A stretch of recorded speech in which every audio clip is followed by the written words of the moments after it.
Hello friends, welcome to my channel Mining Mirror. I am your host DCP and today I am going to share my first ever presentation and first ever video in my mining educational channel. I am a mining engineer, so I'll talk about mining. I am also a mineral engineer, so I'll also talk about your mineral processing. And I have collected some of the knowledge about iron and steel making, so I'll talk about that also. I belong to iron ore mining sector. तो मैं अगर iron और mining sector से belong करता हूँ तो मैं उसी के बारे में ही बात करना सही रहेगा। तो this is my title, know your industry. ये नोइंगली और अननोइंगली हम लोग इसको इग्नोर करते हैं कि कौन सा इंडस्ट्री में हम लोग काम कर रहे हैं, तो उसका नॉलेज हम लोग के पास होना चाहिए। तो ये मेरा पहला प्रयास है आप सबके लिए कि जो जो भी इंडस्ट्री में हम लोग काम कर रहे हैं तो उसके बारे में जानना हम लोग का फ़र्ज़ बनता है। तो पहले हम लोग जिसमें काम कर रहे हैं तो उसके बारे में जानते हैं। तो आज हम लोग जानेंगे कि आयरन ओर इंडस्ट्री में काम कर रहे हैं तो आयरन ओर इंडस्ट्री के साथ और कौन कौन सा इंडस्ट्री रिलेटेड है, और उस चीज़ के बारे में जानने से हम लोग का जो नॉलेज है उसका लेवल बढ़ जाएगा और ये सबके लिए फ़ायदेमंद है कि हम लोग जान पाएंगे कि हम लोग किस चीज़ को डील कर रहे हैं। तो लेट्स स्टार्ट।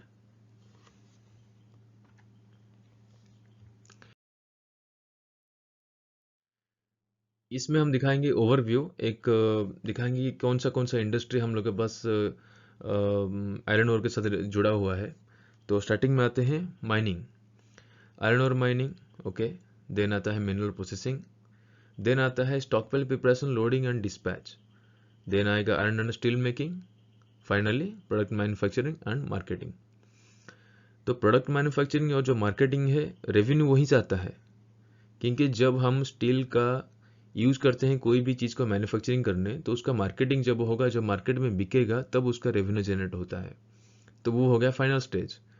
तो पहला स्टेज आता है माइनिंग, क्योंकि उसके माइनिंग करके हम लोग को आयरन ओर को निकाल के देना है। उसके बाद आएगा प्रोसेसिंग, कि आयरन ओर को प्रोसेसिंग करके उसको अपग्रेड कर सकते हैं, या उसमें सिलिका या अलुमिना परसेंटेज जो है उसको कंट्रोल करना है, जिसको हम लोग गैंग बोलते हैं। तो वो आ गया मिनरल प्रोसेसिंग। उसके बाद आ गया सबसे इम्पोर्टेंट सेक्शन है स्टॉकपाइल प्रिपरेशन।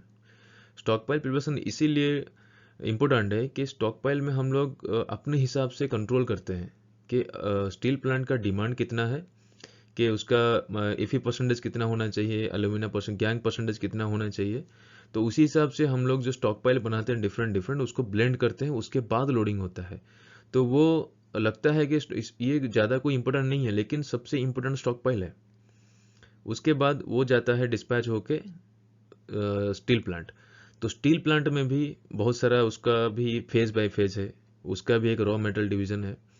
तो वहाँ भी जाके अपना स्टॉक होगा, बहुत सारा माइंस का वहाँ पे स्टॉक होता है, तो उसमें भी फिर ब्लेंडिंग होता है। फिर उसमें आयरन और जो आयरन मेकिंग होता है वो एक प्रोसीजर है। तो आयरन मेकिंग के लिए जो भी हम लोग का रॉ मटेरियल चाहिए वो वहाँ पे प्रिपरेशन होता है। तो उसमें फ्लक्स ऐड किया जाता है, उसमें कोक ऐड किया जाता है, उसमें और भी बहुत सारा चीज़ है जो उसको बाद में हम लोग धीरे धीरे जब अंदर में जाएंगे तो इसको जानेंगे। ये जस्ट एक ओवरलुक है। तो आयरन स्टील मेकिंग एक हो गया, फाइनल हो गया प्रोडक्ट मैन्युफैक्चरिंग एंड मार्केटिंग। तो ये माइनिंग के साथ बहुत सारा चीज़ डायरेक्टली रिलेटेड है। मिनरल प्रोसेसिंग एक ऐसा चीज़ है जो कि बहुत इम्पोर्टेंट है, लेकिन खास करके हम लोग इंडिया का जो डिपॉजिट है, इसमें गैंग परसेंटेज कंट्रोल लेवल रहता है, क्योंकि इसको हम लोग आराम से प्रोसेसिंग करके इसको कम कर सकते हैं। लेकिन वर्ल्ड में ऐसा ऐसा जगह पे भी डिपॉजिट है जिसमें हम लोग का गैंग परसेंटेज को कंट्रोल करना बहुत ही ज़्यादा मुश्किल है, और उसमें इतना सारा कैपिटल इन्वेस्टमेंट होता है जो इंडिया में अनइकोनॉमिकल होगा। लेकिन आयरन ओर का डिपॉजिट इंडिया में अबंडेंट है, माने बहुत अच्छा है, माने बहुत क्वांटिटी का है जो, और उसका क्वालिटी भी बहुत अच्छा है, जिसके लिए मिनरल प्रोसेसिंग में ज़्यादा कोई प्रॉब्लम होता नहीं है। कुछ कुछ एरिया में है, वो भी बाद में हम लोग डिस्कशन करेंगे। तो ये एक ओवरव्यू हो गया। तो इसके आगे हम लोग बढ़ते हैं अभी। ये सबसे इम्पोर्टेंट क्वेश्चन,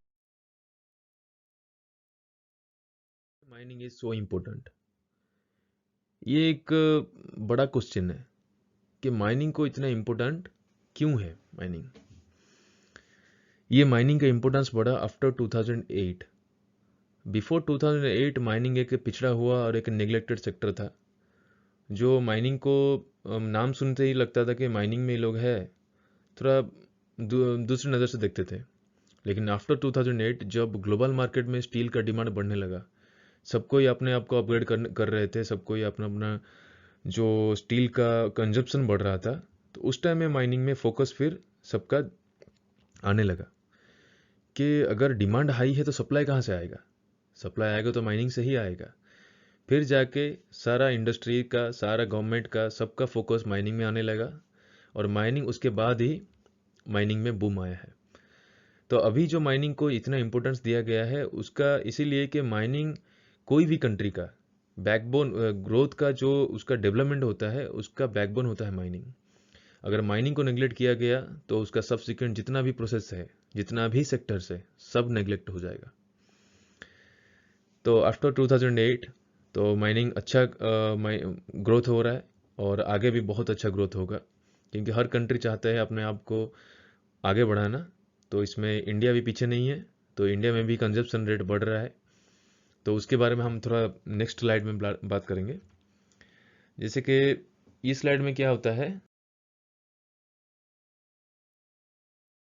कि स्टील का यूज दिखा रहे हैं, क्योंकि जो इम्पोर्टेंस है ना माइंस का, माइनिंग का, उसमें स्टील डायरेक्टली इन्वॉल्व है। क्योंकि स्टील का अगर कंजप्शन बढ़ा और उसका अगर डिमांड बढ़ा तो माइनिंग का ग्रोथ ऑटोमेटिक होगा।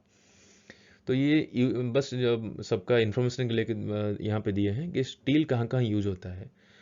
एक जैसे इंफ्रास्ट्रक्चर बिल्डिंग्स में है, मैकेनिकल इक्विपमेंट में, ऑटोमोटिव में, मेटल प्रोडक्ट्स, ट्रांसपोर्ट्स में, डोमेस्टिक अप्लायंस और इलेक्ट्रिकल इक्विपमेंट्स में। तो ये आप देख सकते हैं। तो ये सब यूज, स्टील का यूज है। तो मैक्सिमम हर जगह ये स्टील कवर कर रहा है। तो स्टील का कंजप्शन इंडिया में इतना हाई हो रहा है ना, तो खाली इंडिया में नहीं, पूरा वर्ल्ड में हो रहा है। तो सोचिए अभी एक मेजरमेंट यूनिट है per capita steel consumption. Per capita steel consumption मतलब होता है कि एक आदमी एक साल में कितना अमाउंट स्टील कंज्यूम करता है।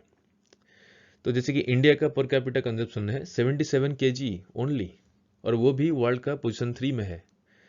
चाइना ऑब्वियसली हाईएस्ट है, 590 केजी है, और जापान 550 केजी है। तो यहाँ पे कंपैरिजन देखिए कि इंडिया का हो गया 77, चाइना का हो गया 590 और जापान का हो गया 550। जापान बहुत छोटा है, चाइना तो बहुत बड़ा है, मानते हैं, लेकिन जापान 550 का क्या कर रहा है? उसका इतना कंजप्शन क्यों है? क्योंकि जापान, उसका क्या ना, जापान का टेक्नोलॉजी वाइज ना बहुत, वो बहुत आगे बढ़ चुका है। और उसका स्टील कंजप्शन में, इवन रोबोटिक्स में, उसका इंफ्रास्ट्रक्चर डेवलपमेंट इतना, ग्रोथ रेट इतना हाई है, तो उसका स्टील कंजप्शन बहुत हाईस्ट जा रहा है। इंडिया पहले 2018-19 में 63 था, उसके बाद ये बढ़ के 77 हो गया है, और आगे भी और कंजप्शन उसका बढ़ रहा है। तो ये पर कैपिटा स्टील कंजप्शन का एक जस्ट इंफॉर्मेशन है। उसके बाद देखते हैं चलिए कि वर्ल्ड में अपना पोजीशन कैसा है। जैसे कि स्टील प्रोडक्शन में इंडिया अपना सेकंड पोजीशन में है। फर्स्ट में चाइना है, सेकंड में इंडिया, और जापान, यूएसए, रसिया, ऐसे। आयरन ओर प्रोडक्शन में फर्स्ट है ऑस्ट्रेलिया, ब्राज़ील, चाइना, फोर्थ में है इंडिया। तो इंडिया क्या किया, 2015 तक यूएसए के पीछे था। यूएसए के पीछे माने जहाँ पे अभी यूएसए है वहाँ पे इंडिया था फोर्थ नंबर में स्टील प्रोडक्शन में। लेकिन 2015 में वो उसको क्रॉस किया, थर्ड में पहुंचा। फिर सेकंड में कौन था? जापान। और 2018 में वो जापान को भी ओवरटेक कर लिया। तो अभी India second largest steel production करता है। तो ये मैंने धीरे धीरे, मैंने यहाँ से दिख रहा है कि धीरे धीरे हम लोग क्या ना, अपना स्टील कंजप्शन बढ़ रहा है, अपना डिमांड बढ़ रहा है, तो उसी हिसाब से माइनिंग को धीरे धीरे उसका और ज़्यादा फोकस किया जाएगा, और ज़्यादा अपग्रेड किया जाएगा। तो वो भी टाइम आ रहा है कि माइंस में और भी अच्छा टेक्नोलॉजी और भी अच्छा ग्रोथ हो जाएगा।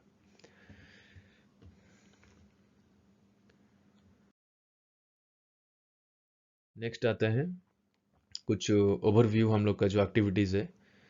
माइनिंग में क्या क्या सब सिस्टम्स है, क्या क्या प्रोसीज्योर्स है, ये बस ओवरव्यू के लिए कि जो भी इसको एक बार देखेगा एटलीस्ट उसको पता लग जाएगा कि एक माइनिंग इंडस्ट्री में क्या क्या सब चीज़ होता है, और माइनिंग इंडस्ट्री जी कौन सा इंडस्ट्री के साथ और जुड़ा हुआ है, तो उसका फाइनली कैसे उसका रेवेन्यू कहाँ से जनरेट होता है, तो ये उसके लिए ऊपर है। जैसे कि ये माइनिंग में हो गया, तो माइनिंग में क्या क्या सब एक्टिविटीज़ रहता है, जैसे रिजर्व एस्टिमेशन, क्लियरेंस लाना गवर्नमेंट से, फिर प्लानिंग डिजाइनिंग, फिर माइन ओपन करना, माइनिंग माइनिंग करना मतलब प्रोसीजर्स जो भी रहता है, प्रोडक्शन डिस्पैच करना, फिर मिनरल प्रोसेसिंग में उसका अपग्रेड कैसे होता है, स्टॉक पाइल प्रिपरेशन होता है, आयरन स्टील मेकिंग में क्या क्या है, raw metal preparation, blast furnace operation, hot metal, ये जो भी चीज़ हम इसमें यहाँ पे हाईलाइट किए हैं ना, ये सारा चीज़ को हम लोग बाद में धीरे धीरे करके सारा चीज़ को कवर करेंगे। अगर आपको ये वीडियो देख रहे हैं, अगर आपको कुछ भी इसमें से समझ में आ रहा है तो प्लीज़ कमेंट करके ज़रूर बताइएगा। अगर समझ में नहीं आ रहा है या कुछ और अ, इसमें आपको ऐड करना ज़रूरी है, या कोई सेक्टर में आपको पर्टिकुलर सेक्टर में आपको कुछ जानना है चीज़, तो उस चीज़ कमेंट में ज़रूर बताइएगा, तो हम उसमें एक सेपरेट वीडियो ज़रूर बनाएंगे। नेक्स्ट चलते हैं। तो वो तो हो गया ओवरव्यू के ऊपर, और ये माइनिंग में भी हम ओवरऑली दिखाएंगे कि माइनिंग में क्या क्या सब हो रहा है। ये नॉर्मली सबको पता रहता है। तो जैसे बेसिक स्टेप्स होता है कि पहले गवर्नमेंट से हम लोग को परमिशन लेना पड़ेगा कि कौन सी जगह पे हम लोग माइनिंग करना चाह रहे हैं। तो उसके लिए हम लोग को दिखाना पड़ता है कि माइनिंग इकोनॉमिक होना चाहिए। तो उसमें बहुत सारा सेटअप, उसमें प्लानिंग एंड डिजाइन में आ जाता है, फिर रिजर्व एस्टिमेशन, रिसोर्स क्या क्या है, फिर उसके बाद ट्री को देखना पड़ेगा, ट्री न्यूमरेशन करना पड़ेगा, ट्री कटिंग, फिर फॉरेस्ट डिपार्टमेंट में उसको डिपॉजिट करके उसका क्लियरेंस लाना पड़ेगा, फिर टॉप सॉइल को रिमूव करके उसको रिजर्व करना पड़ेगा, फिर वेस्टम कहाँ पे बनाएंगे, वो ओवरबर्डन का रिमूवल करके फिर जाके हम लोग उसमें जो बेंच प्रिपरेशन होगा और प्रोडक्शन स्टार्ट होगा। तो ये एक लंबा प्रोसीजर है ये, इसमें भी धीरे धीरे हम लोग जाएंगे। तो इसमें एक सिंपल अभी दिखाने वाले हैं कि माइनिंग एक्टिविटीज़। तो माइनिंग एक्टिविटीज़ में क्या क्या सब एक्टिविटी हम लोग करते हैं माइनिंग के लिए, और उसमें क्या क्या चीज़ सब यूज होता है, बस एक ओवरलुक के लिए। पहले आ गया, जैसे कि हम लोग को परमिशन मिल गया और बेंचिंग हम लोग स्टार्ट कर दिए, तो पहले हो गया बेंच प्रिपरेशन। बेंच प्रिपरेशन के बाद आ गया बेंच में ड्रिलिंग करेंगे, फिर ब्लास्टिंग करेंगे, फिर ब्लास्टिंग के बाद जो ब्लास्टेड मटेरियल है उसको मॉकपाइल प्रिपरेशन उसको बोलते हैं, वो एक मॉकपाइल प्रिपरेशन होगा। उसके बाद लोडिंग होगा एक्सकावेटर और डंपर से। उसके बाद हॉलिंग, उसके बाद क्रशर में डंपिंग। यहाँ तक माइनिंग का एक्टिविटी जो है वो क्लोज होता है, कि बेंच प्रिपरेशन से स्टार्ट करेगा और क्रशर में जब डंप कर देगा तो माइनिंग का वहीं पे रहता है उसका प्रोसेस। तो ये हो गया माइनिंग। माइनिंग के बाद फिर आता है मिनरल प्रोसेसिंग। तो मिनरल प्रोसेसिंग में बहुत सारा यूनिट है। उसमें प्राइमरी क्रशर है, सेकेंडरी क्रशर है, स्क्रीन है, तो फिर स्क्रीन में भी प्राइमरी स्क्रीन है, सेकेंडरी स्क्रीन है, फिर टर्शियर स्क्रीन है। उसके बाद फिर बहुत सारा प्रोसेस का जो रहता है इक्विपमेंट, समझ के जैसे हाइड्रोसाइक्लोन्स यूज होता है। उसके बाद फिर स्टॉक पाइल आ जाएगा, फिर लोडिंग आ जाएगा, तो ऐसे सब उसका जो सब्सिक्वेंट प्रोसेस है वो चलता रहता है। तो मैं अभी जस्ट फोकस कर रहा हूँ, बस ओवरऑल आइडिया दे रहा हूँ माइनिंग एक्टिविटीज़ का। तो ये सब होता है, इसमें बहुत सारा इक्विपमेंट भी यूज होता है। जैसे कि बेंच प्रिपरेशन में क्या क्या यूज होता है वही हम थोड़ा बहुत दिखा दिए हैं। जैसे डोजर है, पेलोडर है, ग्रेडर है, बैको है। ड्रिलिंग में अपना ड्रिलिंग जो मशीन है। ब्लास्टिंग में तो ठीक है, ब्लास्टिंग एसेसरीज और एक्सप्लोडर। फिर मॉकपाइल प्रिपरेशन में क्या क्या यूज होता है, लोडिंग में ये जैसे सोवेल हो गया और डंपर हो गया, ये सब यूज होता है। लोडिंग में हॉलिंग के लिए तो ठीक है, डंपर अपना हॉलिंग करके जाएगा और डंप करेगा क्रशर में।